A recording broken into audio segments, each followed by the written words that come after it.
क्या test cricket में गौतम गंभीर की जगह वीवीएस लक्ष्मण की एंट्री होने वाली है?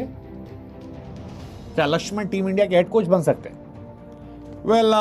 ऐसी बहुत सारी खबरें निकल कर आई, खबरें हैं जिनको लेकर काफी चर्चा बनी, खबरें जो बहुत समय से आ रही हैं, खबरें जिनको बीसीसीआई ने नकार दिया, मना कर दिया कि यह सही नहीं है, लेकिन फिर भी ये खबर है और इस खबर पर चर्चा जबरदस्त जबर है। हाँ जी, चर्चा जबरदस्त इसलिए है क्योंकि धुआं तभी निकलता है, उठता है जब कहीं आग लगाई गई होती है, और गौतम गंभीर के खेत में आग तो लगाई गई है। बीते कुछ दिनों से गंभीर के बहुत सारे फैसले अपोजिट जा रहे हैं। टेस्ट क्रिकेट में उनकी टीम परफॉर्म नहीं कर पा रही है। उनके सिलेक्शन को लेकर पिछली बार बहुत सारे सवाल खड़े हुए थे। T20 में उन्होंने सिलेक्शन किया था, उसको लेकर बहुत सारे क्वेश्चंस थे और कई ड्रास्टिक चेंज जो हैं वो देखने को मिले।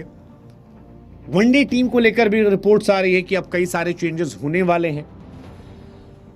गौतम गंभीर जिनका फुल कंट्रोल टीम पे था, सिलेक्शन पे, टीम में, प्लेइंग 11 में, हर जगह पर उनकी मर्जी चल रही थी, अभी फिलहाल वहां पर एक क्वेश्चन मार्क खड़ा है। और इस क्वेश्चन मार्क के बीच में जब यह खबर उड़कर आती है कि गौतम गंभीर की जगह लक्ष्मण को हेड कोच बना दिया जाएगा, तो भले ही बीसीसीआई ने खबर ड्रॉप कर दी हो, लेकिन एक सवाल उठता है कि क्या प्रेशर टैक्टिक शुरू हो गई है कि भाई साहब परफॉर्मेंस करो, जितवाओ, और नहीं जिताओगे तो ये खबरों को और बल मिलेगा और उसके बाद हो सकता है चेंजेस हो जाए। मतलब ऐसे ही तो होता है ना कि हर बार हटाया नहीं जाता है, कई बार आपके ऊपर लाकर किसी को बिठा दिया जाता है। आप याद करो, लखनऊ की टीम में गंभीर थे, वहां पर गंभीर होते हैं और गंभीर के रहते ही जस्टिन लैंगर को लाया जाता है। लैंगर आते हैं, गंभीर की भूमिका अपने आप कमजोर हो जाती है, गंभीर वहां से कोलकाता चले आते हैं। ये कहानियां लगातार आती रहती हैं, और ये कहानियां इसलिए गंभीर एरा में उठ रही क्योंकि न्यूजीलैंड ने इंडिया में आके इंडिया को हराया, साउथ अफ्रीका ने इंडिया में आके इंडिया को हराया, और उसी के बाद ही चर्चा शुरू हुई, क्या टेस्ट में हम कमजोर हैं, रेड बॉल में हम बहुत कमजोर हैं, और क्या यहां पे 2 कोचेस बना दिए जाएं, एक जो रेड बॉल का हो, एक जो व्हाइट बॉल का हो। अंदर खाने से खबर उड़ने लगी, बीसीसीआई अनहैप्पी है गंभीर के साथ, वो टीम में सीनियर प्लेयर के साथ घुल मिल नहीं पा रहे हैं, टीम की परफॉर्मेंस पर क्वेश्चन उठ रहा है। और फिर खबर आई कि बीसीसीआई ने वीवीएस लक्ष्मण को अप्रोच किया है। ये सारी कहानियां निकल कर आ रही थी कि लक्ष्मण को टेस्ट देने की जिम्मेदारी चल रही है। पहले भी ऐसा था, द्रविड़ के दौर में लक्ष्मण जो थे वो इंडिया के साथ थे। जब द्रविड़ जाते थे बड़ी टीम को लेके, वो सेकेंड टीम को लेके आते थे, और तब से लक्ष्मण को लेके चर्चाएं हैं। वैसे भी गंभीर का लॉन्गर फॉर्मेट में जो स्टार्ट है वो बहुत कमाल नहीं है।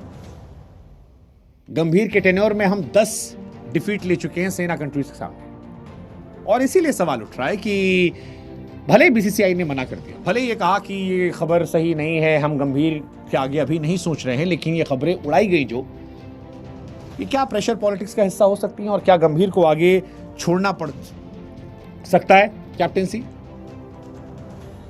न्यूजीलैंड के सामने हम 3-0 से हारे थे, बॉर्डर गवास्कर हम हारे थे, WTC हमने क्वालिफाई नहीं किया। मतलब बहुत सारे स्टैट्स हैं, पहली बार 50 रन के अंदर निपटे, साउथ अफ्रीका में पटक के गई, हर तरफ हम हार रहे हैं। बीसीसीआई कह रही है कि 27 तक गंभीर रहेंगे, लेकिन ये भी सोर्सेस वाली के वरिष्ठ अधिकारी ने कह दिया 27 से रहेंगे, 27 से वो रहेंगे, लेकिन क्या रेड बॉल में भी परमानेंट रहेंगे? That's the biggest question. अगले 5 हफ्तों बाद T20 सीरीज है, अगर गंभीर T20 वर्ल्ड कप जीत जाते हैं, वेल गुड, शायद इतने सवाल ना हो। नहीं जीतते हैं तो व्हाइट बॉल का रेड वाले पे भी जाएगा। सिलेक्शन जब करते हो आईपीएल देख के टेस्ट टीम में, परफॉर्मेंस जाएगा। वैसे भी अब दुश्मन बढ़ रहे हैं गंभीर साहब के। लेट्स जस्ट होप कि इंडिया जीते, क्योंकि रोहित विराट को रिटायर करवाने का बड़ा फैसला गंभीर साहब का ही था, और रिजल्ट उसके बाद भी नहीं आया। क्वेश्चन लेकिन बड़ा खड़ा है, आगे होगा क्या, देखते हैं।